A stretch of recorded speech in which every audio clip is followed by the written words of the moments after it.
Hello there. Welcome to Story Garden. I'm really excited to see you on this episode. In today's episode, I want to talk about what are the long-term benefits of doing what is right, not what is easy.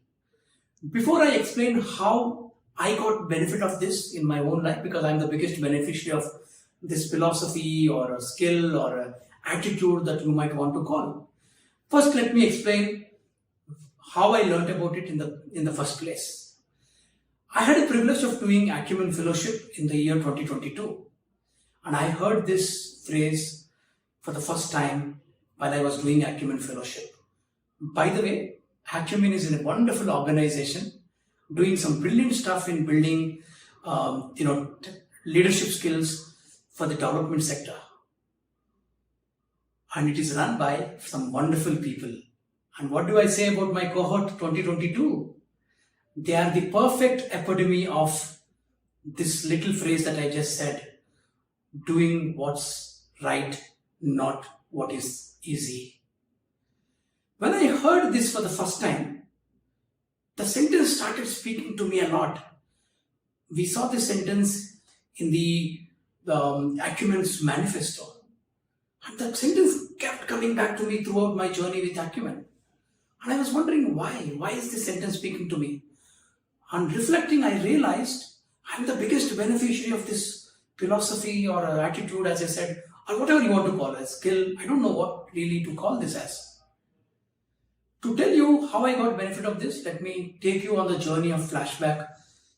When I was growing up, as I told you, I acquired vision impairment by birth.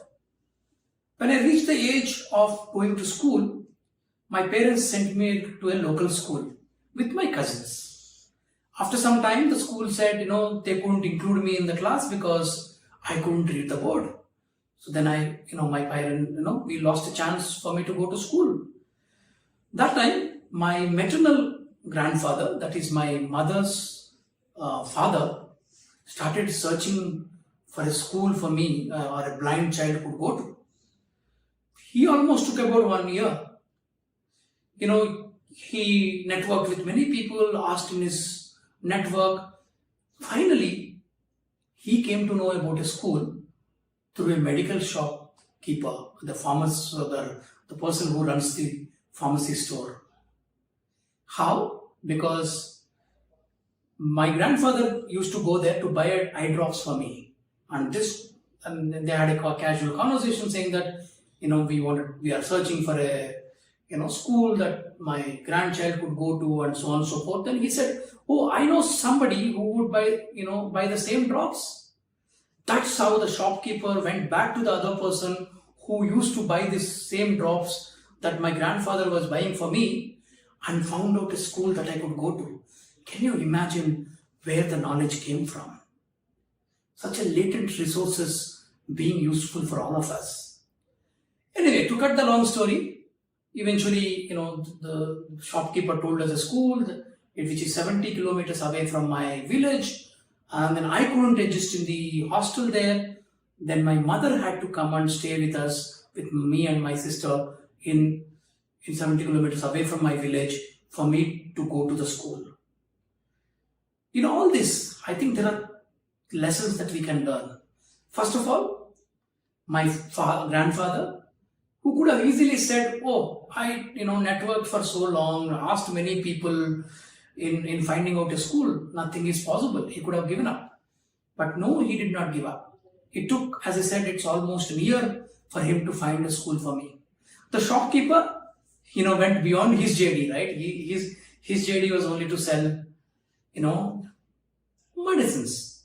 But he went back to an old customer, found out where this school could go, where I could go to school, and then gave us that information. My mother, what can I say about her? She could have easily said, oh, there is no school nearby. My father couldn't come with us to the town because he is a farmer. She could have easily said it's very difficult because she herself is not very educated. She only did studied up to 7th standard. And remember, it is about 35 years ago.